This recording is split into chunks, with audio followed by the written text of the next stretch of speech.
Varahi silver jewellery ఇప్పుడు మన Varahi silks KPHP store first floor లో 28 March hero Teja Sajja heroine Meenakshi Chaudhary చేతుల మీదుగా గ్రాండ్ ఓపెనింగ్ జరగబోతుంది. దానం పార్టీ ఫిరాయింపుపై హైకోర్టులో విచారణ జరిగింది. బీజేపీ నేత మహేశ్వర్ రెడ్డి పిటిషన్ దాఖలు చేశారు. దానంను అనర్హుడుగా ప్రకటించాలంటూ పిటిషనర్ విజ్ఞప్తి చేశాడు. బీఆర్ఎస్ నుంచి గెలిచి కాంగ్రెస్ లో చేరటంపై సవాలు చేశారు. కాంగ్రెస్ ఎంపీ అభ్యర్థిగా పోటీ చేయటాన్ని కోర్టుకు వివరించారు లాయర్. ఇక స్పీకర్ నిర్ణయాన్ని తప్పుపడుతూ దాఖలైన పిటిషన్ విషయంలో సుప్రీంకోర్టు గత తీర్పులు ప్రస్తావించడం జరిగింది. ఏజీ ఇక వివరణ ఇవ్వాలంటూ కూడా స్పీకర్ దానంలను కోర్టు ఆదేశించింది. కౌంటర్ దాఖలు చేయాలంటూ ధర్మాసనం నోటీసులు ఇచ్చింది. ఇక తదుపరి విచారణ ఏప్రిల్ 16కు వాయిదా పడింది. ఇక ఫిరాయింపుల కేసులో కూడా సుప్రీంకోర్టు అయితే హైకోర్టు తీర్పు ఇచ్చింది. హైకోర్టు తీర్పు ఇస్తూ కూడా ఒకంత ఇది బీఆర్ఎస్కి షాక్కి గురి చేస్తుందని చెప్పాలి. దానం విషయంలో కడియం శ్రీహరి విషయంలో కూడా అంటే పాజిటివ్గా అంటే తీర్పు రావడంతో కూడా ఇక ఆ తరువాత ఈ అంశం బీజేపీ నుంచి కూడా సుప్రీంకోర్టును ఆశ్రయించడం జరిగింది. అయితే దీంట్లో స్పీకర్ నిర్ణయాన్ని తప్పుపడుతూ ఈ పిటిషన్ దాఖలు చేయడం జరిగింది. సుప్రీంకోర్టు గత తీర్పులను ఏజీ ప్రస్తావించడం జరిగింది. ఇక దీని మీద ఆ రకమైన రిపోర్ట్ ఇచ్చినటువంటి స్పీకరు దానములను వివరణ ఇవ్వాలంటూ కూడా కోర్టు ఆదేశించడం జరిగింది. ఇక కౌంటర్ పిటిషన్ దాఖలు చేయాలంటూ కూడా ధర్మాసనం నోటీసులో పేర్కొనడం జరిగింది. దీనికి సంబంధించిన డీటెయిల్స్ మా ప్రతినిధి సత్యాన్ని అడిగి తెలుసుకుందాం. సత్య, దానం పార్టీ ఫిరాయింపు అంశం మాత్రం కోర్టులను వీడటం లేదు, పూర్తి డీటెయిల్స్ ఏంటి? ముఖ్యంగా పార్టీ ఫిరాయింపులకు సంబంధించి ఏదైతే దానం నాగేందర్ కి క్లీన్ చిట్ ఇచ్చారు స్పీకర్ గడ్డం ప్రసాద్, అలాగే ఏదైతే కడియం శ్రీహరికి కూడా ఇద్దరికి కూడా క్లీన్ చిట్ ఇవ్వడం జరిగింది. ఆ నిర్ణయం తర్వాత ప్రస్తుతం ఇప్పుడు ఏదైతే బీజేపీ నేత ఆలేటి మహేశ్వర్ రెడ్డి దాఖలు చేసినటువంటి ఈ పిటిషన్ లో దానం నాగేందర్ పార్టీ మారి కాంగ్రెస్ పార్టీ నుంచి మరి పోటీ చేయడాన్ని తప్పుబట్టారు. పార్టీ ఫిరాయింపుల చట్టం ప్రకారం ఆయనను అనర్హుడుగా ప్రకటించాలని కోర్టుకు కోరారు. ఈ వ్యవహారంపై కౌంటర్ దాఖలు చేయాలని ఆదేశిస్తూ ధర్మాసనం కూడా మరి విచారణను ఏప్రిల్ 16కు మరి వాయిదా వేసింది. ముఖ్యంగా ఏదైతే ఇక్కడ ఉన్నటువంటి అంశాలు ఏంటంటే ముఖ్యంగా స్పీకర్ నిర్ణయం తీసుకోవడంలో జరుగుతున్నటువంటి ఆలస్యాన్ని ప్రశ్నిస్తూ, అలాగే గతంలో సుప్రీంకోర్టు ఇచ్చినటువంటి తీర్పును పిటిషనర్ తరఫు న్యాయవాదులు కోర్టుకు తీసుకువెళ్లిన పరిస్థితి ఉంది. గతంలో ఏదైతే మరి కొంతమంది ఫిరాయింపు ఎమ్మెల్యేలను డిస్మిస్ చేసిన పరిస్థితి ఉంది కాబట్టి ఆ తరహాలో ఎందుకు చేయలేదనేది కూడా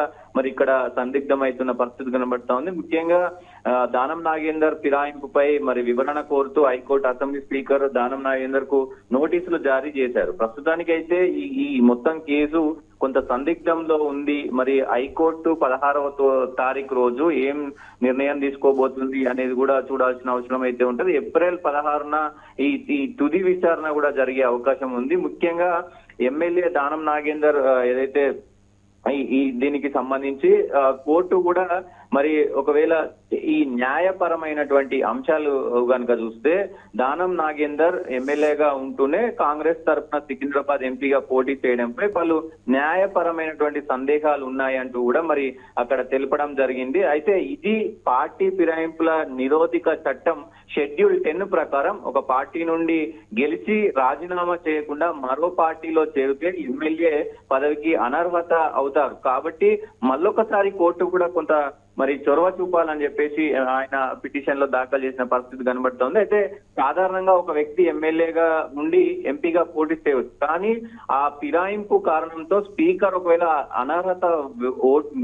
అనర్హత వేటు వేస్తే మాత్రం ఆ నిర్ణయం వెలువడిన తర్వాత ఆయన పదవి మరి కోల్పోయే అవకాశం ఉంటది. దాదాపు 6 సంవత్సరాల పాటు కూడా మరి ఈ వేటు పడే అవకాశం ఉంటది. కాబట్టి మొత్తం కూడా ఈ కేసుకు సంబంధించి మొత్తం మరొకసారి ఇటు స్పీకర్ కి అలాగే దానం నాగేందర్ కి అయితే మరి కోర్టు నోటీసులు ఇచ్చిన పరిస్థితి కనబడతా ఉంది. సో మరి చూడాలి 16వ తేదీ హైకోర్టు ఏం చెప్పనుంది, దాంతో పాటు సుప్రీం కోర్టు గైడ్ లైన్స్ కూడా ఎట్లా ఉండబోతున్నాయి ఏంటి అనేది కూడా చూడాల్సిన అవసరం అయితే ఉంటది. ఈ కేసుకు సంబంధించి పలు బీఆర్ఎస్ వాదులు, బీఆర్ఎస్ సంబంధించినటువంటి కొంతమంది ఎమ్మెల్యేలు కూడా పిటిషన్ వేశారు. ఇప్పుడు ఆ పిటిషన్ కొట్టేశారు. మరోసారి ఏదైతే బీజేపీకి సంబంధించినటువంటి ఏలేటి మహేశ్వర్ రెడ్డి మరోసారి ఈ పిటిషన్ వేయడం ప్రస్తుతం చర్చనీయాంశంగా మారిన పరిస్థితి అయితే కనబడుతుంది.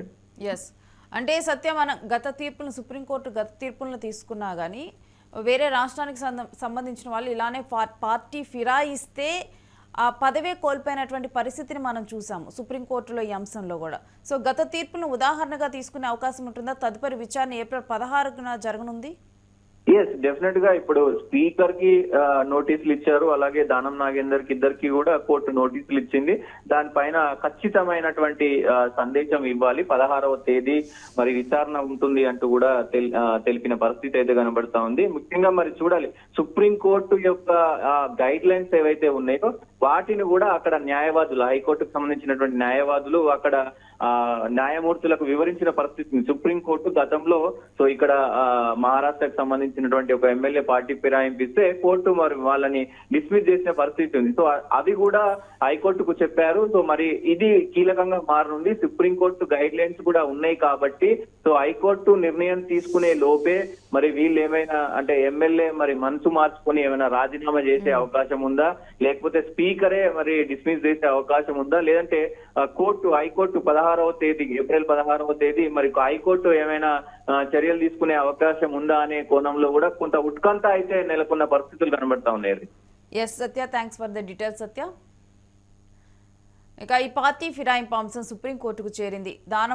దానం నాగేందర్కు విషయంలో కూడా ఇప్పుడు ఏలేటి మహేశ్వర్ రెడ్డి బీజేపీకి సంబంధించినటువంటి నేత పిటిషన్ వేయటం జరిగింది.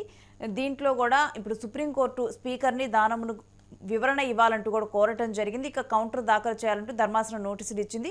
తదుపరి విచారణ ఏప్రిల్ 16 వాయిదా పడింది. ఇక ఆ రోజు ఎటువంటి వాదోపవాదనలు జరగనున్నాయి ఈ అంశం మీద అనేదైతే చాలా ఉత్కంఠ నెలకొన్నటువంటి అంశంగా, రాజకీయంగా చాలా ప్రాధాన్యత నెలకొన్నటువంటి అంశంగా చూడొచ్చు.